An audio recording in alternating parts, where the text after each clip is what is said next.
İşçi bulamıyoruz kardeşim.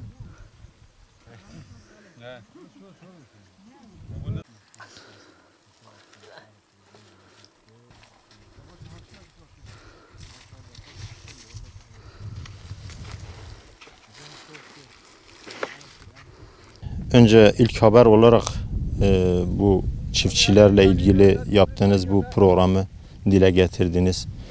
Belki büyüklerimiz de bakarak böyle şikayetlerimizi dinler, en az da sıkıntılarımızı dinleyip gidermesi konusunda böyle güzel programlar yaptığınız için teşekkür ederiz öncelikle. İşte burada bir biber tarlası, işte görüyorsunuz, bir 30 dekara yakın bir biber ekmişiz. Yani bir alternatif ürün olarak ekmişim. Tabii ki benim geçimim bu biberle değil de çünkü biliyorsunuz bizim burada bir ürünle geçinme gibi bir şey yoktur. Evet. Çünkü fiyatlar belli değil. Ben ona da değineceğim. Ya keza buğday, keza arpa, keza pamuk ektiğin zaman, bir ürün ektiğin zaman, bir ürüne bağlandığın zaman o ürün bakıyorsun belirsizlik var, fiyat düşük oluyor, para etmiyor, zarar ediyorsun. Ama böyle çeşitlilik ektiğin zaman öbüründe zarar ettiğinizde birinden kar ediyorsunuz.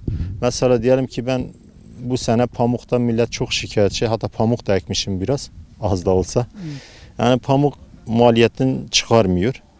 Bugün biberin biraz az olmasından dolayı fiyatı yüksek. Hani biberden biraz kar edeceğiz. Hani tabii geçen sene de ekmiştim biberi. Biz götürüyorduk, para etmiyordu, kimse almıyordu. Yani alsa da iyi mal olsun, temiz olsun diye öyle bakıyorlardı. Şimdiki ben mesela görüyoruz, çuvallara koymuşuz, kimse demiyor iyidir, kötüdür. Çünkü yok piyasada.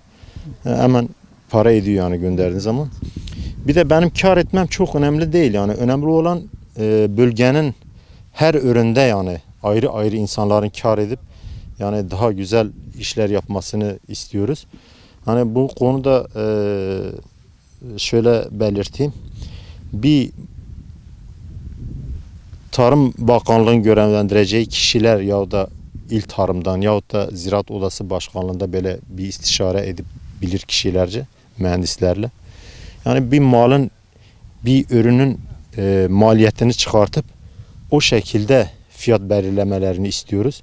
Çünkü yani illa ki bir kişinin kar etmesi çok önemli değil. Hani bir ürünün maliyeti, misal biberin maliyeti atıyorum 1,5 liraysa yani en az da o 1,5 liranın bir 500 kağıt da kar olarak koyup 2 liradan hani diyelim ki fiyat konduğu zaman mal çok olsa da az olsa da 2 lira gideceğinden dolayı kimse ben ürün ekip de zarar edeceğimden korkusu olmaz. Bu sefer ürün daha güzel yetiştirilir. Piyasada sıkıntı olmaz.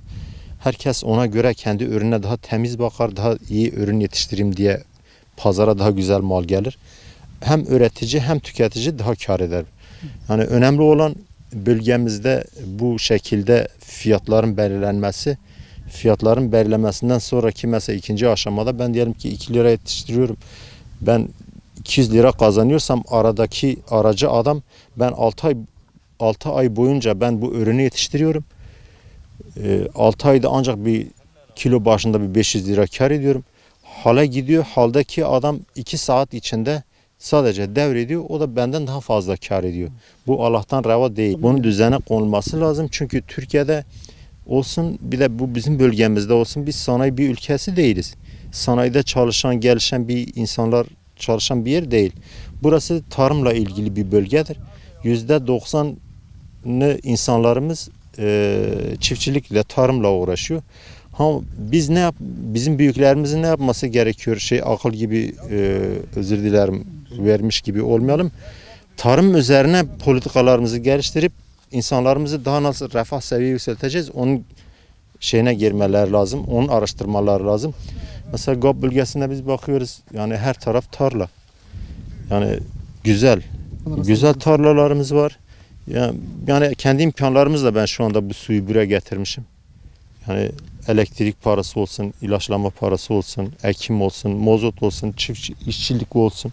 Yani velhasıl iğneden ipliğe kadar hep şey yapıyoruz.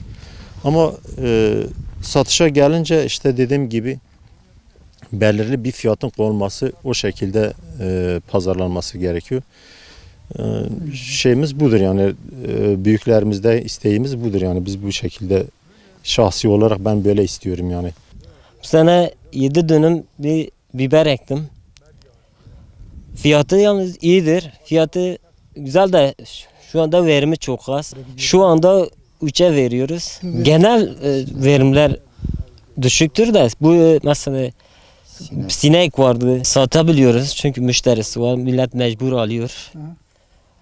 Yani normalde iyi olsaydı en azından 15-20 ton gelmesi lazımken mesela 7-8 ton ancak kaldırabildik. İlk başta mesela bir 700'e de sattık, 2'ye de sattık. Şu andaki fiyat 3'tür ama gel gör ki bu sefer de biber yok. Biz Mart'tan ektik. Mart 21'de filan 20'de filan ektik. Bu zamana kadar öyle bakıyoruz. Çapasıdır, ilacıdır, gübresidir, sulamasıdır.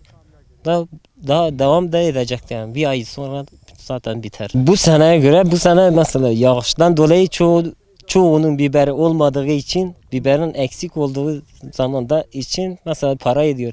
Ha mesela bütün millet yönelse zaten orada o da düşer. Pamuk gibi o da para etmez yani. Valla biber konusundan Urfa'nın vazgeçmeyen bir şeydir, nimettir o, üründür.